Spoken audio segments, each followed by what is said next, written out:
Hi friends, అందరైతే ఎట్లున్నారు? బాగున్నారా? మీరందరూ బాగుండాలని అయితే మనస్ఫూర్తిగా కోరుకుంటున్నా.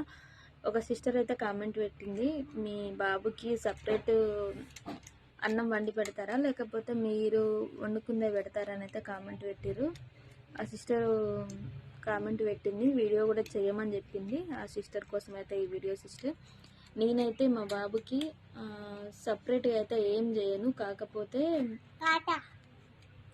పప్పు ఎగ్ అయితే పెడతా, రోజైతే ఎగ్ పెడతా.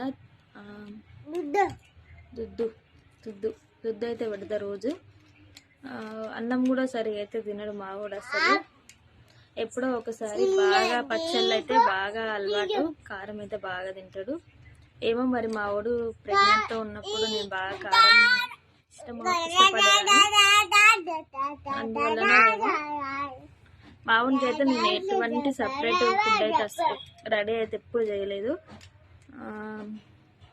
నాకైతే మరి నాకు కూడా తెలియదు ఇట్లా చేస్తారని చెప్పేసి. మా ఇంటికాడ మా అన్న వాళ్ళ పిల్లలైనా మా పిల్లలైనా ఎప్పుడైనా మేము వండుకుందే తింటారు. కాకపోతే పప్పుతోనైతే పిల్లలు ఎక్కువ తింటారని అయితే నా ఉద్దేశం. ఒకవేళ మీకు పిల్లలు ఉంటే ఒకసారి చిన్నపిల్లలు ఉంటే పప్పుతో పెట్టి ఒకసారి అయితే ట్రై చేయి, తింటారు మంచిగానే. మా బాబాయ్ అయితే పప్పుతో మంచిగా తింటాడు. ఓకేనా ఫ్రెండ్స్, బాయ్ మరి.